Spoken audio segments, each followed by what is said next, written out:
Eu vou começar, então, pegando o gancho do painel anterior, que esse silêncio epidemiológico que nós temos no país, que não há estatísticas, inclusive, não é, perante os nossos colegas que aqui estiveram, tanto do Reino Unido, como dos Estados Unidos, Itália, Austrália, é uma situação vexatória que nós nos encontramos no país, né?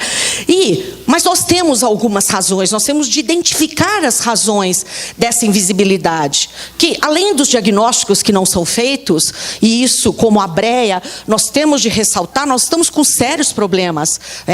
Nós temos trabalhadores em Minas Gerais, por exemplo, eu tenho até uma companheira aqui, que é do Sereste, da Sanitária, da Secretaria de Estado da Saúde de Minas Gerais, que nós conversamos rapidamente ontem, e acho que ela está aqui, e que, por exemplo, em Pedro Leopoldo, a única fábrica no estado de Minas Gerais, e o doutor Antônio Carlos está fazendo um trabalho maravilhoso pelo Ministério Público do Trabalho lá, que é o seguinte: as pessoas estão morrendo no pronto atendimento.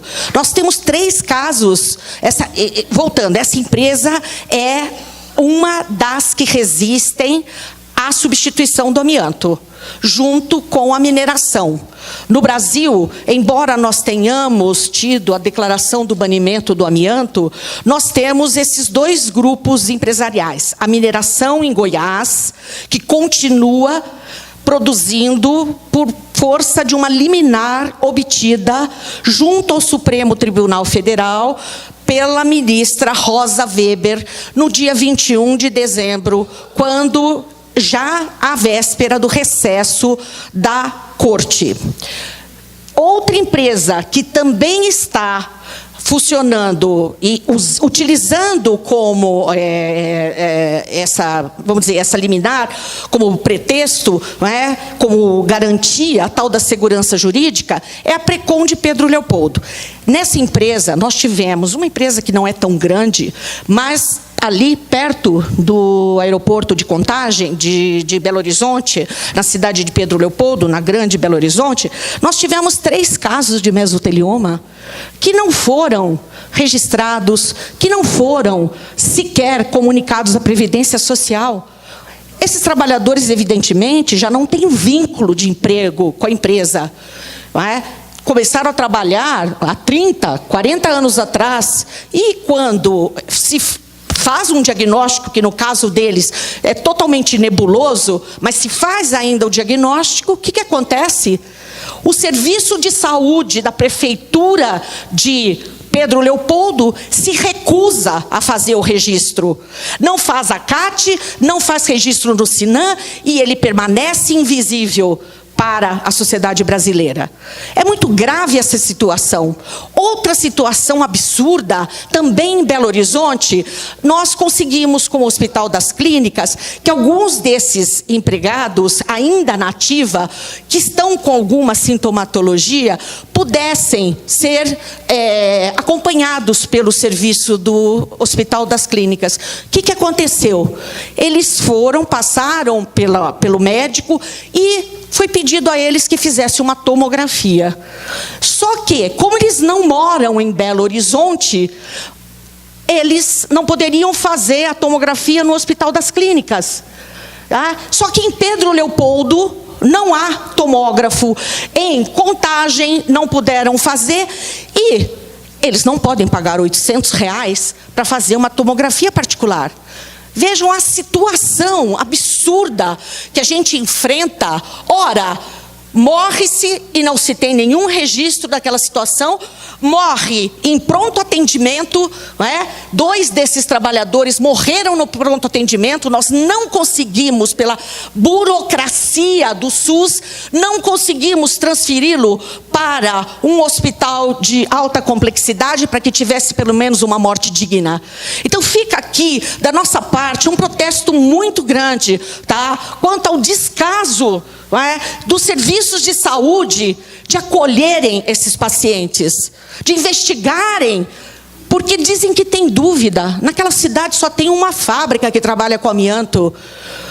Enfim, o silêncio epidemiológico, acordos extrajudiciais que foram firmados em torno de quase 4.500, 5.000 acordos extrajudiciais, principalmente pelos dois grupos empresariais mais importantes do país, a Eternit, que controla a mineração, e o grupo francês Saint-Gobain Brasilite. Esses acordos extrajudiciais tinham uma cláusula que previa que, se a empresa fosse impedida de continuar a produzir com amianto, se ela tivesse um processo de falência, eles não cumpririam com aquilo que teria sido acordado, que era um plano de saúde privado, para que eles pudessem ter assistência médica, hospitalar, e uma indenização pífia.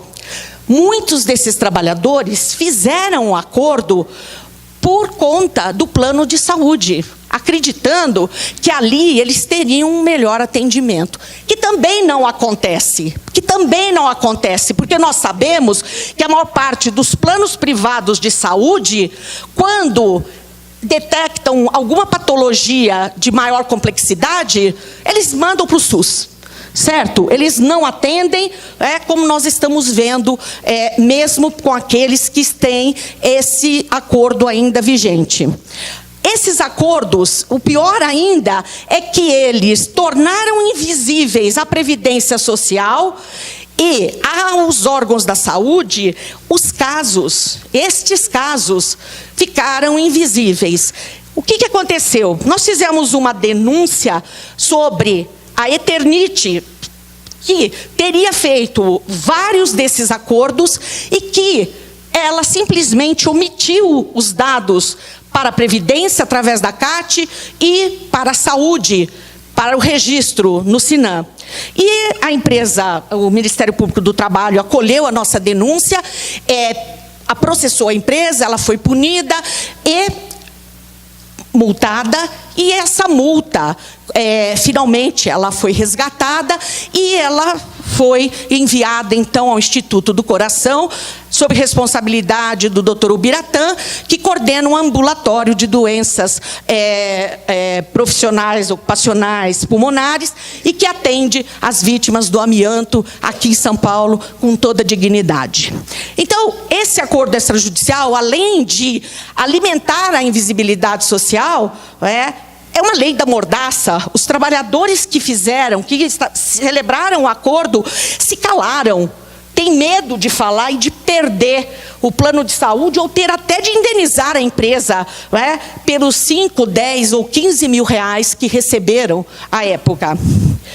Aqui, para vocês terem uma ideia, em Bom Jesus da Serra, numa das assembleias que nós conseguimos fazer com os ex-empregados da mineração, esse senhor, ele nos diz: sim, eu fiz o acordo e recebi como indenização um relógio e um boné, com o nome da empresa. Esse foi o pagamento pela doença que ele adquiriu, anos a fio trabalhando na mineração.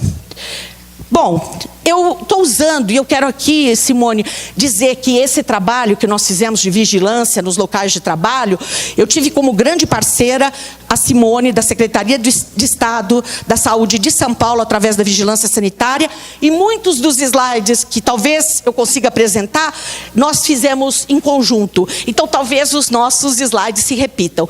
Ela me deu esse dado extremamente preocupante, que era, entre 2006 e 2015, as entidades que são notificadoras, as unidades notificadoras do SUS, onde apareciam 11 casos apenas de mesotelioma. Hoje mesmo, conversando com os colegas do Hospital do Câncer de Barretos, eles me relataram 2 casos de mesotelioma que eles estão acompanhando, de uma fábrica que eu fiscalizei de mísseis em Jacareí, a Avibras, e que lá nós tivemos outros 2 casos de mesotelioma. Quer dizer, uma empresa que tinha um único setor que usava amianto, nós já conhecemos 4 casos, mas eu não tenho certeza se esses 4 casos estão reconhecidos como doenças relacionadas ao amianto. Então, não há provável subnotificação. Existe uma ocultação que é intencional. Evidentemente que não interessa às empresas do amianto que esses dados se tornem visíveis, porque isso ameaça a continuidade que eles pretendem. Eles irão à Suprema Corte agora, quando se publicar a sentença, o acórdão que vai dizer que o amianto está banido, porque nós temos a ata do julgamento, mas o acórdão, aquele que celebra, que passa a contar prazos para se fazer os apelos, se fazer os recursos, ele não começou. As empresas vão lá, principalmente Eternit, que irá pedir tempo para sua mineração. E tempos, como aqui o próprio doutor Luciano ontem também comentou, nós precisamos de 30 anos, que é o tempo, inclusive, de vida útil da mina, ou 15 ou 10, os números são cabalísticos, cada hora eles apontam um número. Depois aqui, doenças Nós da Brea convivemos no dia a dia com doenças. Neste seminário, que estamos há 3 dias, recebemos ligação de um rapaz de 35 anos, que a esposa ligou chorando. Foi feito um diagnóstico no INCOR, essa semana, de um mesotelioma de pleura, que nós vamos precisar investigar, porque ele não tem história ocupacional. E hoje, vendo todos os dados aqui, realmente, nós temos esses casos que dificilmente conseguiremos comprovar se houve ou não a exposição. O que nós não temos, na grande maioria, são os registros. Eu vou passar rapidamente sobre a falácia do uso controlado na cadeia produtiva do amianto, para ver como ela é ampla, Sama, Grupo Eternit, Minasul, Goiás. Bem rapidamente, uma visão panorâmica da mina, da cava de exploração, do prédio onde é a usina. E aqui nós vemos que há já 3 cavas como essa, a céu aberto, e aqui está a prova do uso controlado. São inspeções que fizemos onde não havia aviso prévio à empresa. E chegamos lá e o tal uso controlado realmente não era a regra, ao contrário.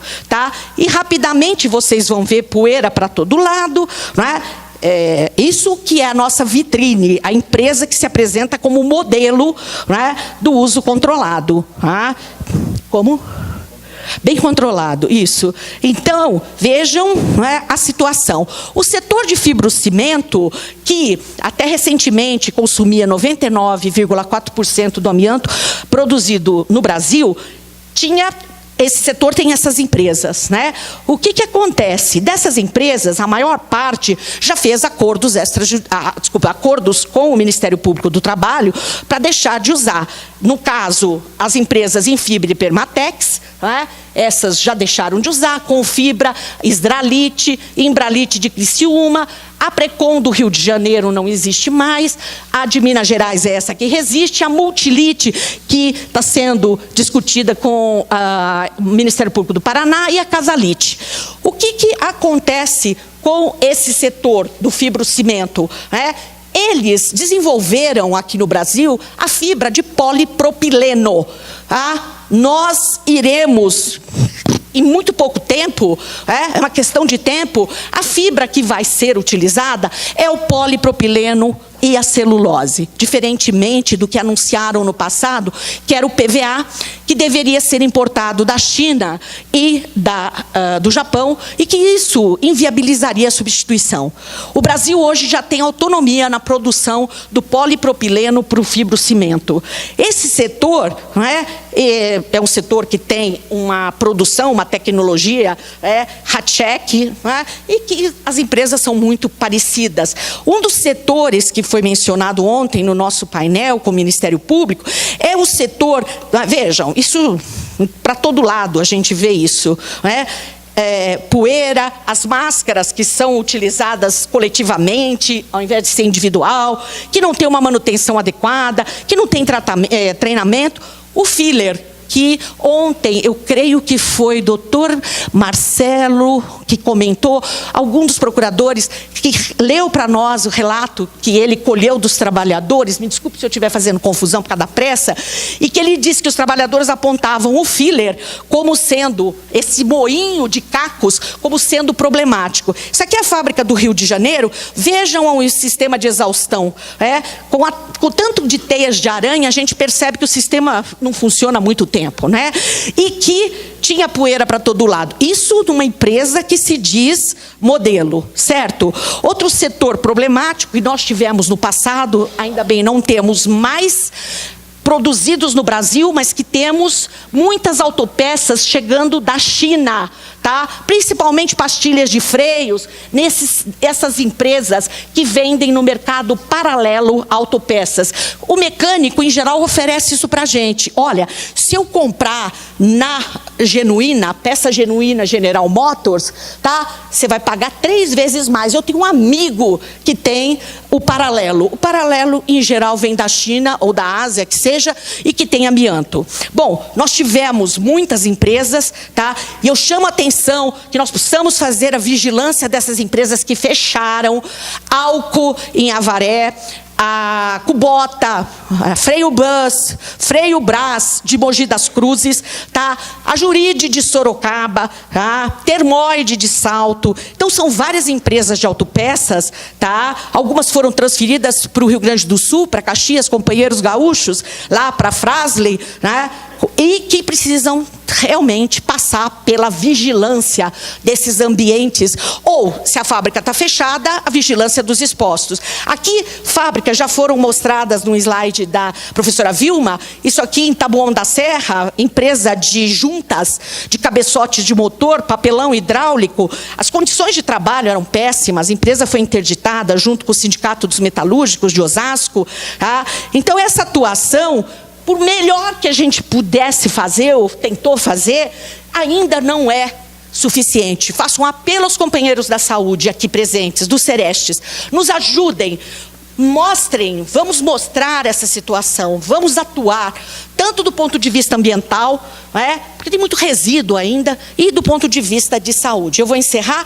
O setor de cloro-soda, que foi ontem apresentado pela nossa amiga Linda, nós temos uma única empresa hoje produzindo na Bahia, a Dow Química, que está tentando por todas as formas adiar a produção. O Brasil não produz mais têxtil, mas a gente teve, esse aqui era no Brasil, mas nós temos muita importação de produtos da China. Indústria naval, tá? Nós temos navios da Noble, tá? Contratados pela Petrobras, que estão sendo desamiantizados aqui em portos da Marinha na Bahia, tá? Povo da Bahia, em Aratu, tá? Olha as condições em que esses navios têm, tá? E a desamiantização está sendo feita sem nenhum controle.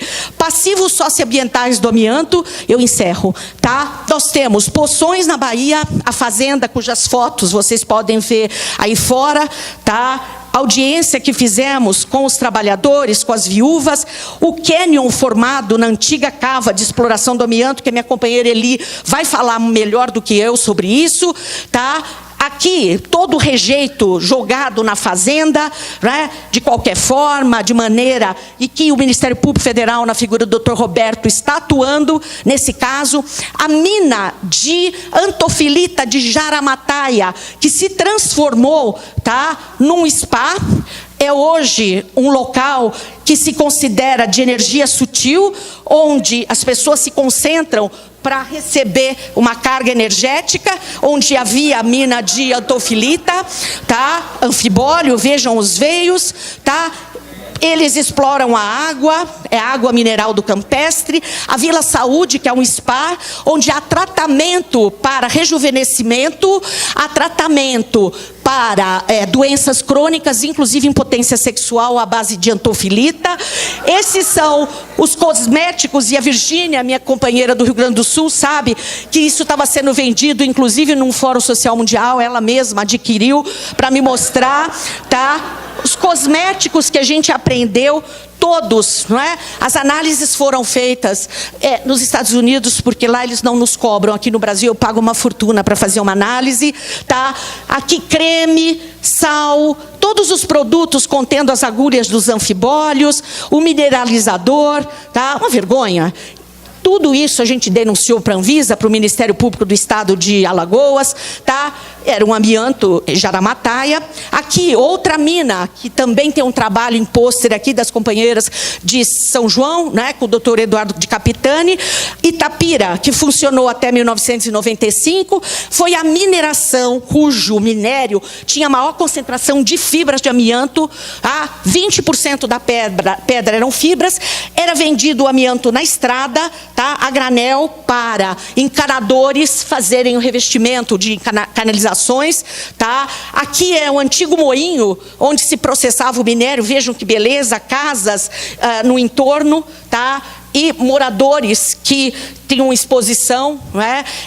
Direto. Isso é um político local que doava as casas do entorno para poder manter o seu curral eleitoral. Aqui análise da pedra também, tá? Nosso amigo Jim Millet fez para mim essas análises. E eu, depois de termos fechado a tal da mina, encontramos nessas empresas de aparas de celulose a venda da tal antofilita, para se juntar com a celulose, para dar um material de isolamento térmico com bastante eficiência, né? Outra mina é da terra lá do meu companheiro Eliezer, presidente da Brea, em Virgolândia, também é anfibólio. A sorte que é uma região que chove muito e a cava foi fechada, tá? Pela vegetação, tá? O que não acontece na Bahia. Se nós tivéssemos mais chuva lá, talvez.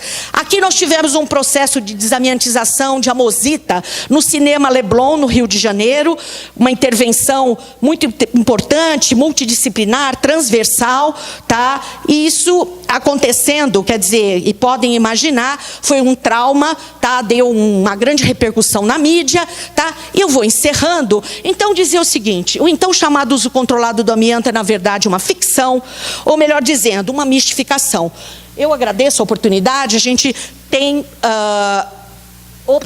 mais oportunidades para conversar com os colegas da saúde, né, nos momentos que a gente tiver, para, inclusive, repassar esses materiais, para ajudar nesse trabalho de enfrentamento que, enfim, todos nós teremos de fazer, né? Obrigada.